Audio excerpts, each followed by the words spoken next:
Where are the children? I sent them home early. When did they leave? Quite a while ago.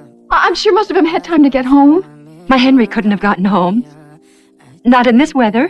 Nor my Joey. Miss Beadle was leading the children in making Christmas crafts. Suddenly, it started snowing heavily outside. The kids were thrilled when they saw it. She knew how badly they wanted to go home for the holidays. Her heart softened right away. She decided to let them leave early. Nellie and Willie lived right next to the school. They decided to stay and help the teacher clean up. The other children happily headed home. Suddenly, the light snowfall turned into a blizzard. The children were all dressed in thin clothing. They pushed through the snow, trying to make it home. When the parents arrived at the school to pick up their kids, they found only the teacher in the classroom. The children had left a long time ago, but not a single child had made it home. So all the parents rushed to the school looking for them. When Miss Beadle realized what had happened, she deeply regretted her decision. The father soon arrived at the school as well. After hearing the news, the men immediately rushed out into the blizzard to search for the children. At the same time, Dr. Baker stayed behind at the school with the others. They quickly set up a first aid station. That way, they could treat the children as soon as they were found. Meanwhile, Mary and Laura were making their way through the snow with their little sister. Their feet sank deep into the snow. It was almost impossible to avoid frostbite. Willie saw Miss Beadle slumped over the desk.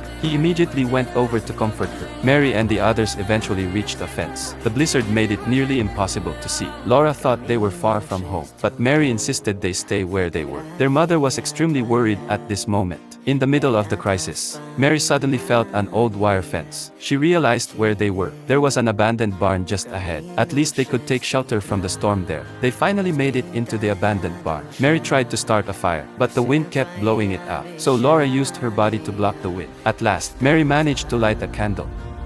You did it. They were finally able to warm themselves.